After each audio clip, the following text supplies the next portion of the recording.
Nous entrons dans l'ère de l'hyperdigitalisation.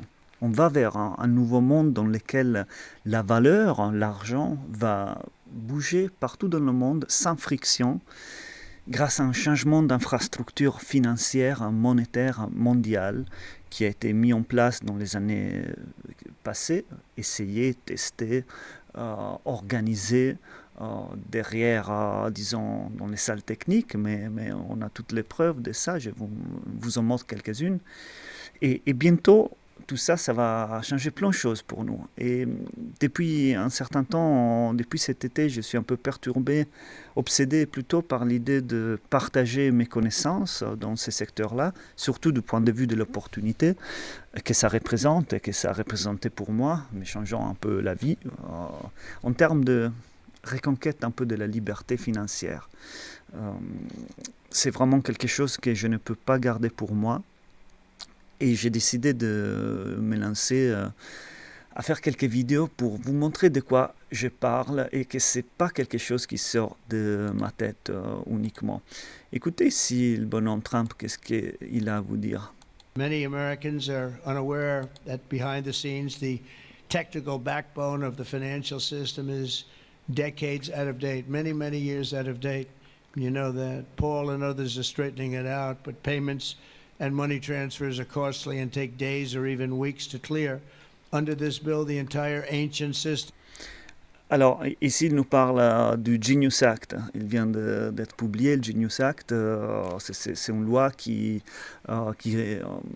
réglementation autour des stablecoins. La stablecoin, on va en parler plus en détail un autre jour, dans une autre vidéo. Mais c'est, si vous voulez, la prochaine nature du dollar. Donc, de la monnaie stable. Mais c'est une monnaie on-chain, si vous voulez. Donc, on garde l'image du dollar comme unité de référence, si vous voulez, parce que ça s'appuie sur un imaginaire collectif et un pouvoir, une stabilité, tout un des dogmes, etc. C'est une habitude, hein?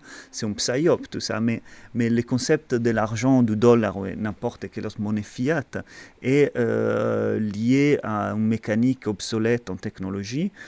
Et donc, on passe on-chain, c'est-à-dire dans la blockchain, de façon digitale. Tout est digital désormais, sauf l'argent, on va dire.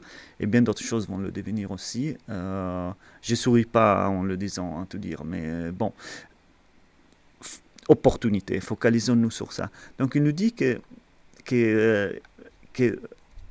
les premiers mots, c'était presque aucun Américain est au courant que behind the scenes, c'est-à-dire derrière la toile, disons, et un système financier défaillant et trop vieux a été en train d'être actualisé sans que presque personne le sache. Il vous le dit dans la figure. Will be eligible for a 21st century upgrade using the state-of-the-art crypto technology. Who would have thought we would have been saying that 2 years after? C'est-à-dire en utilisant... Qu'est-ce qu'il raconte encore?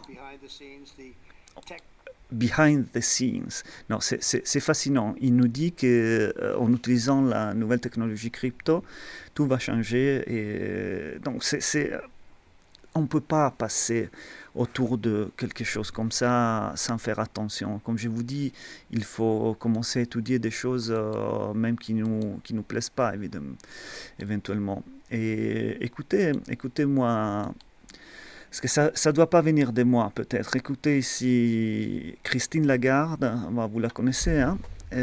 Alors à cette époque-là, on est en 2019, elle était présidente de l'IMF. Presque rien, hein? Quelle carrière, hein? Écoutez-la bien.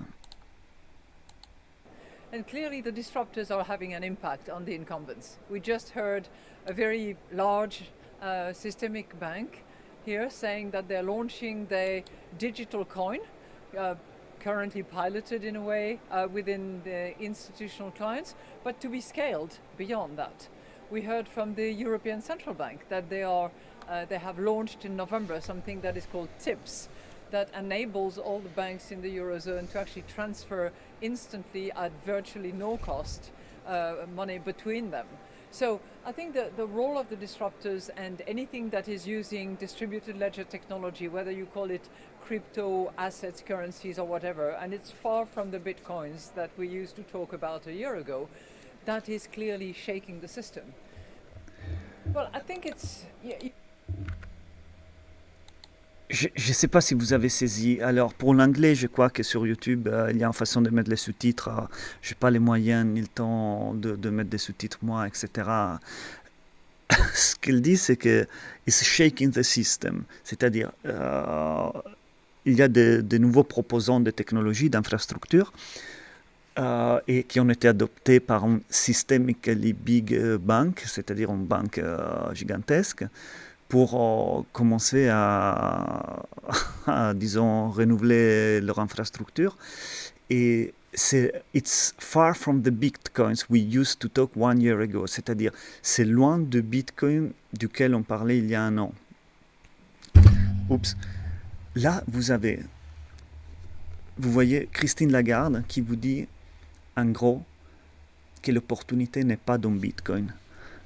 Non, ne plaise pas au Bitcoin Maxi, mais on s'en fiche. Si c'était Bitcoin, tant mieux. C'est pas Bitcoin, c'est une autre. En fait, ici, vous savez, j'ai aucune passion pour tout ça, à tout dire. Hein. La seule passion, c'est pour ce qu'on peut faire de l'autre côté, quand tout ça, la fusée aura décollé et nous pourrons utiliser, disons, une nouvelle situation financière pour avoir une vie différente et pouvoir nous aider nous-mêmes, aider les autres et à partir de là, éventuellement, reconquérir des parcelles de souveraineté, etc. Donc la seule chose que moi j'essayais de faire tout le temps, c'est investiguer profondément, écouter les personnes importantes dans la finance, essayer de trouver toutes les pistes pour voir où est l'opportunité. Et il y a une qui est grande comme pas possible, on y revient dans un moment, mais je vous l'ai dit, c'est XRP, derrière aussi XLM, HBAR et quelques-unes d'autres. Il n'y a pas de mysticisme ici, comme je vous dis, si c'est une, c'est pas l'autre, ça ne m'intéresse pas. C'est tout ça.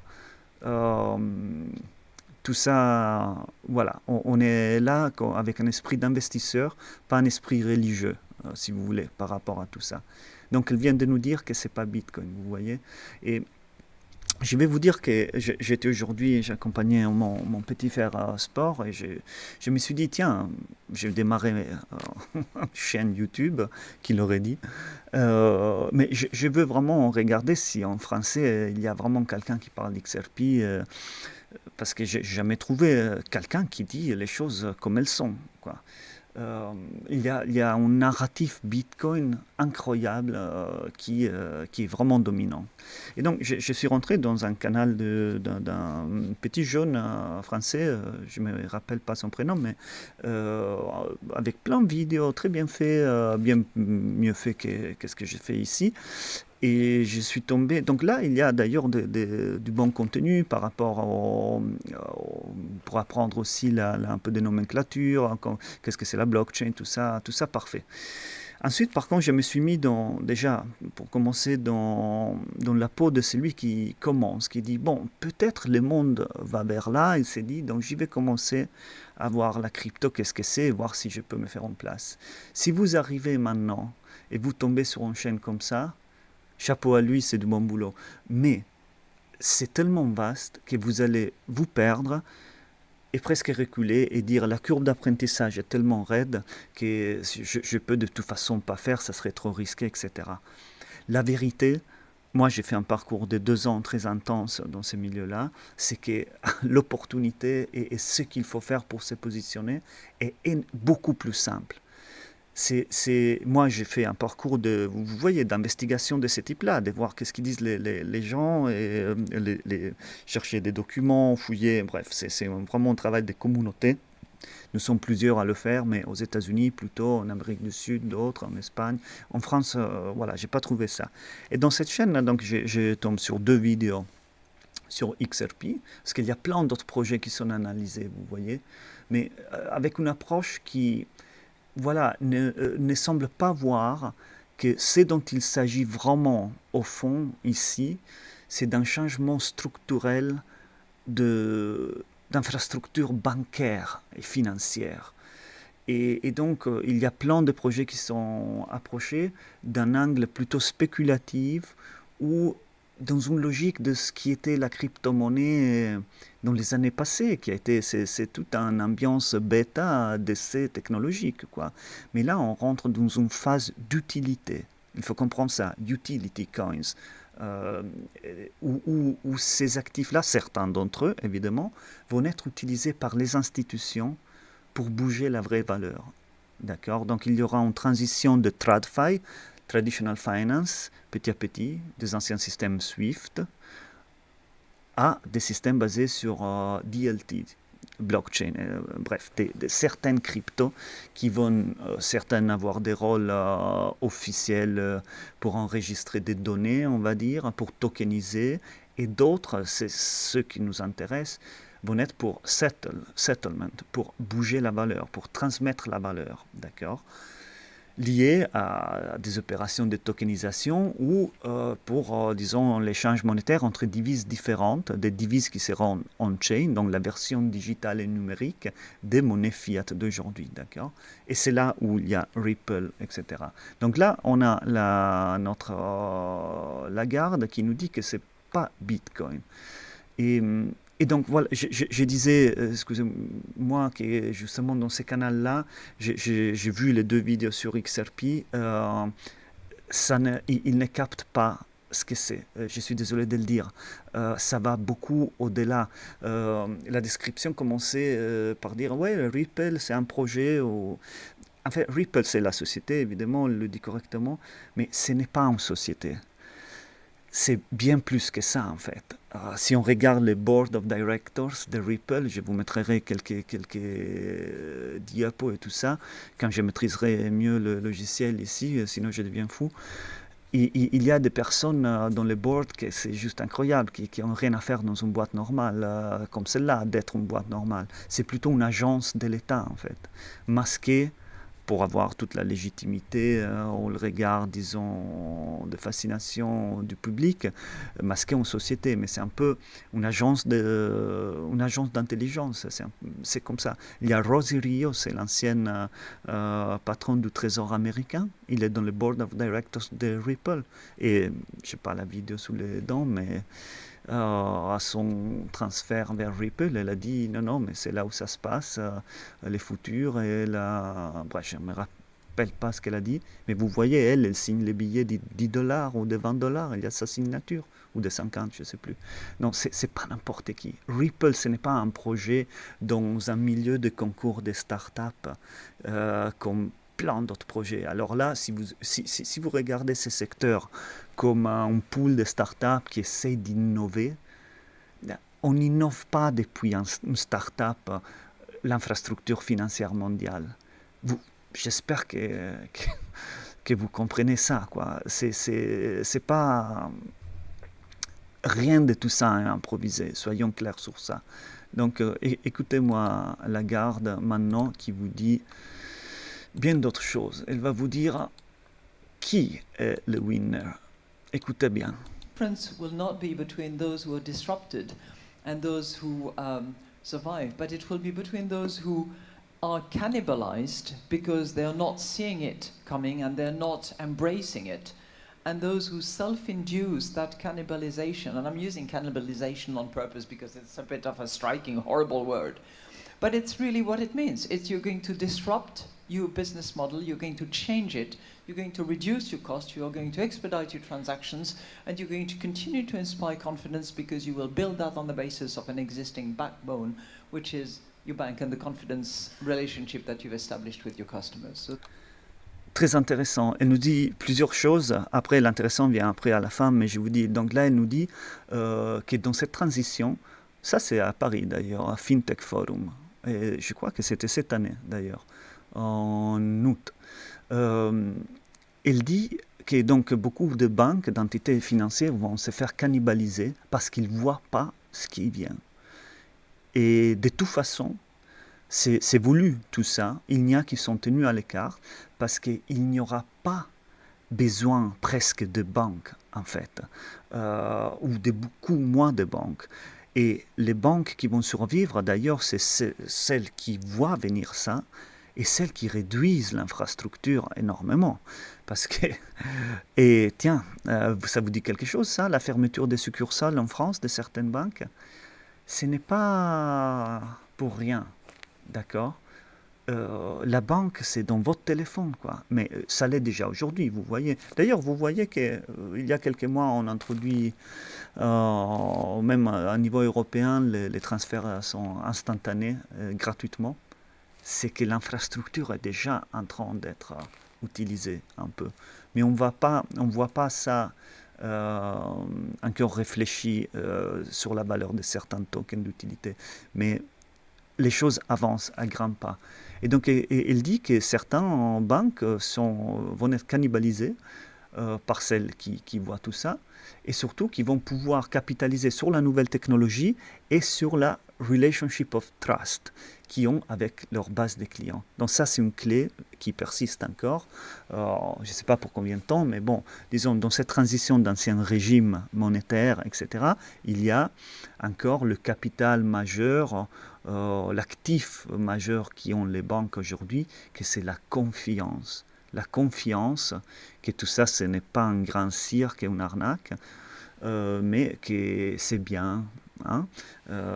Voilà, la confiance, une relation de confiance. C'est pour ça qu'on allait à la succursale, à négocier avec les banquiers, ils nous connaissaient. Il y avait un monde, et il pourrait revenir, ce monde.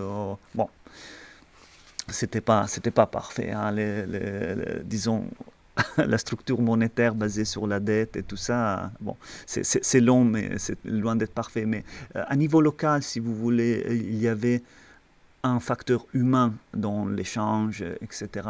Ici, tout l'humain dans cette révolution va se faire balayer. Donc, il faut se positionner parce que on rentre dans une ère robotique où il y a peu de place pour l'humain.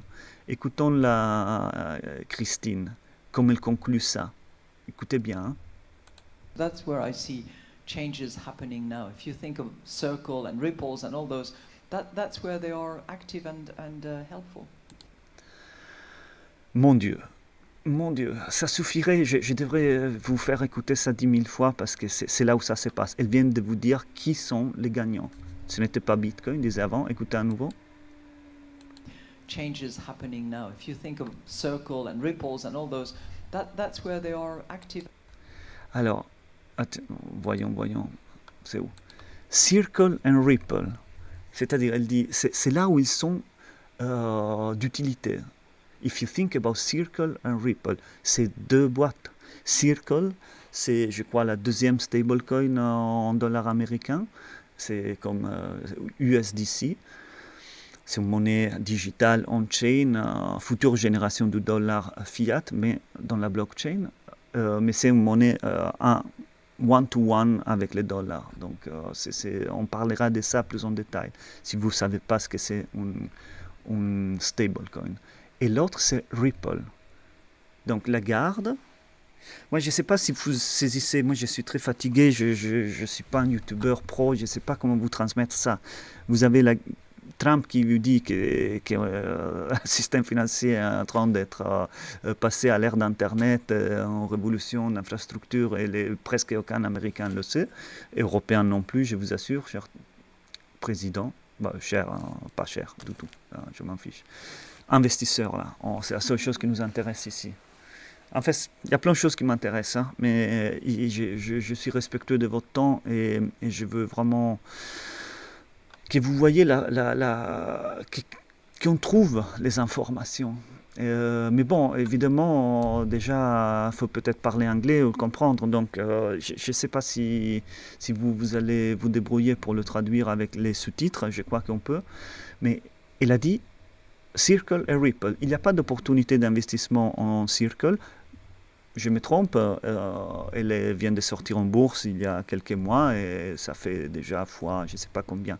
Mais en fait, les stablecoins, vous savez, le business model du stablecoin, en fait, c'est d'acheter de T-bills, de titres du trésor, c'est-à-dire de la dette à court terme américaine, en l'occurrence, et de créer des monnaies numériques qui reflètent la valeur de ces titres, la valeur nominale, et après Après, on met ces monnaies, disons, en circulation sur la blockchain. Par contre, l'issuer, c'est lui qui possède, qui a émis l'émisseur de cette monnaie, reçoit ensuite les,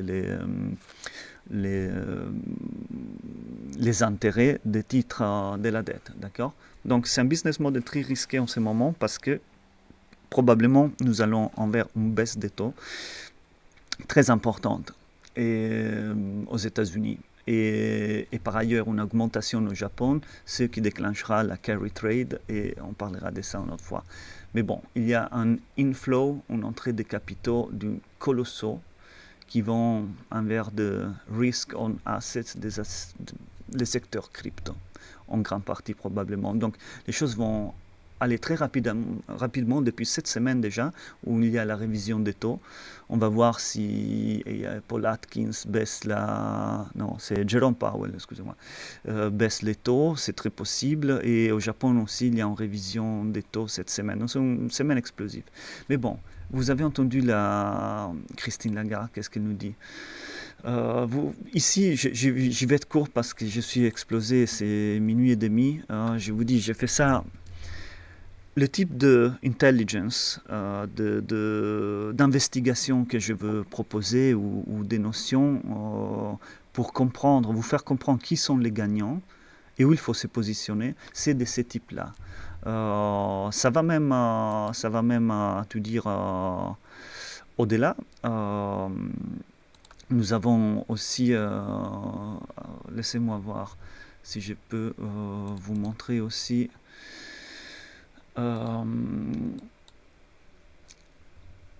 Excusez-moi. Voyons. Non, j'y arrive pas, mes amis. Vous devez m'excuser, j'ai préparé autre chose et j'y arrive pas. Vous m'excusez, mais c'est comme ça. Je veux me lancer et c'est trop urgent pour moi de corrompre cet maudit algorithme qui va faire en sorte de vous mettre sous les yeux de l'information qui est intéressante et qui peut vous changer la vie comme a changé la mienne. Donc on va faire court aujourd'hui parce que c'est très tard. J'ai monté cette chaîne pour essayer de réveiller d'autres personnes qui le méritent, des personnes qui comprennent qu'il y a des gros changements, des gros basculements en cours et que nous sommes distraits et manipulés émotionnellement. Regardez la semaine dernière ce qui s'est passé aux États-Unis et l'amplitude médiatique qu'il y a eu autour du sacrifice en direct de Charlie Kirk. Disons, on est comment dans une situation de polarisation, de polarisation telle, quelqu'un peut déchiffrer une opportunité, une lumière pour pouvoir pas changer de planète, mais se doter de quelques armes afin de pouvoir reconstruire quelque chose avec des moyens pour pouvoir, vous savez, s'en aller, changer de pays, construire avec une autre réalité, quelque chose. Écoutez, ou même pour survivre ici, s'il faut, c'est mieux. C'est mieux d'être un esclave riche qu'un esclave pauvre, si vous voulez le voir comme ça. Moi, je ne veux pas le voir comme ça. Je veux espérer, et j'essaie de vous transmettre une autre fois aussi des aspects potentiellement à long terme positifs dans cette révolution numérique. C'est paradoxal, c'est dur à expliquer, c'est pas pour ce soir. Mais il y a la possibilité qu'avec le temps, ça puisse tourner bien. Certainement pour ceux qui ont vu l'opportunité et s'y sont placés. Ici, on est en split, comme on a vécu il y a 3-4 ans. Vous savez, il y avait un grand choix à faire, de se faire violer d'une certaine façon, corporelle, par des injonctions forcées et ridicules, et pas du tout bienveillante, Ça, c'est une première sélection, si vous voulez. Celle dont moi je vous parle, c'est la deuxième. Je le vois vraiment comme ça. Et la portée, la nature profonde des implications d'être d'un côté ou de l'autre de cette histoire, c'est-à-dire ne pas voir ces actifs-là et cette opportunité et ne pas s'investir dedans, entre le faire et ne pas le faire, il y a... Ici en Europe, il y aura une grande différence pour vous. Vous savez, la CBDC, l'euro numérique qui va arriver, si vous mettez ça d'un côté, la disparition d'énormément de postes de travail, ça va se dégringoler avec la crise économique qui vont nous mettre... ça va avec, c'est le plan, quoi. Donc, il y aura l'euro numérique, donc avec les revenus basiques universels, on va vers ça. C'est comme ça, c'est pas... Il n'y a rien qu'on puisse faire, d'accord? Mais cette monnaie-là, ça sera une monnaie de subsistance. Déjà, ils vous disent que vous pouvez, c'est jusqu'à 3000 euros, je crois, que vous pouvez garder d'euros numériques. Donc, il y aura toute une phase de transition, il y aura encore la monnaie imprimée un certain temps, mais les temps passent, ils passent vite, il ne faut pas s'endormir et croire que non, que ça ne va pas arriver. Ça arrivera d'ici peu. Mais avec cette monnaie, vous n'allez pas probablement, presque certainement, pouvoir investir. C'est une monnaie pour la masse, pour ceux qui ont plus de place dans la société de demain. C'est comme ça que vous devez le voir. C'est aussi pour interagir avec une révolution technologique qui aura lieu. Donc il y a aussi un aspect différent. Mais la nature dont la monnaie européenne va être gérée, parce que vous savez, dans cette upgrade à la blockchain, chaque pays fera sa monnaie de toute façon. Mais il y aura encore des différences politiques dans l'approche, en fait. Pas chaque endroit sera pareil à l'autre. Ici, en Europe, les plans, c'est pas drôle. J'y vais pas rentrer plus dans le détail que ça. Mais je vous rappelle une chose, que l'opportunité est là, et c'est de la même importance de celle que vous avez connue il y a quelques années. De la même nature. Absolument. Donc, qu'est-ce que je peux faire pour vous? À partir de mardi prochain, que ça va être le 23, j'organise les soirs, 21h de Paris, une visioconférence. J'ai envie de vous voir là, de vous accompagner. Si par hasard tout ça, ça va parler, c'est excellent, on va échanger. J'essaie de vous accompagner à vous positionner, vous transmettre la confiance, le pourquoi, répondre à vos questions, vous présenter certains documents. On pourra parler d'une façon un peu plus ouverte, là c'est une ambiance un peu plus intime. Et l'idée c'est vraiment de pouvoir optimiser parmi plus d'entre vous mon temps, je n'ai pas beaucoup pour tout ça. Mais bon, je me mets à disposition pour essayer de vous accompagner de cette façon-là. Les liens sont en description. Ça vous amène à un Patreon, que c'est un peu payant, mais il s'agit aussi de filtrer. Si vous voyez la valeur de ce que je vous ai montré. J'avais plus de choses, mais j'ai fait un petit bordel là. Je ne maîtrise pas les logiciels encore pour être un youtubeur. Et si ce que je vous ai montré là, Trump, Christine Lagarde qui vous disent qui est le gagnant, qui ne l'est pas, mais qui sait pas, je veux dire, si vous voyez la portée de tout ça, parce qu'ils l'ont dit qu'une fois, tout ça. Hein. Christine, elle n'a pas nommé Ripple une deuxième fois de toute sa carrière. Quoi. Peut-être, évidemment, dans certains espaces, oui, mais pas que ça filtre comme ça. Si vous l'avez vu. Si vous m'écoutez maintenant, vous l'avez vu. Donc maintenant, vous faites quoi avec ça? Écoutez, il faut, à partir de là, construire un peu plus de confiance, pour comprendre vraiment que ce n'est pas une blague, quoi. C'est du réel ce qui est en train de se passer et c'est pas un mec en cravate, un conseiller financier qui est en train de vous le dire, c'est moi dans mon petit coin en campagne le soir avant de me coucher, quoi. Mais c'est comme ça que ça se passe aujourd'hui, n'est-ce pas? Comme je disais hier, c'est pas forcément un médecin qui vous donne les meilleurs conseils de santé. Bon, ceci étant dit, je ne donne pas des conseils de financiers, tout ça c'est éducatif, c'est un partage, etc.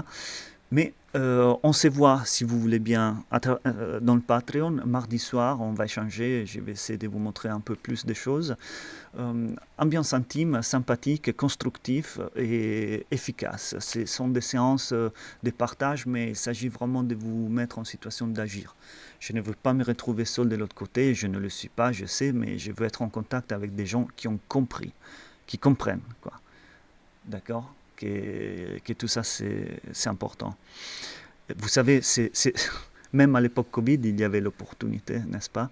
Il y avait ceux qui se sont laissés faire, et il y avait ceux qui vendaient les gels, les masques.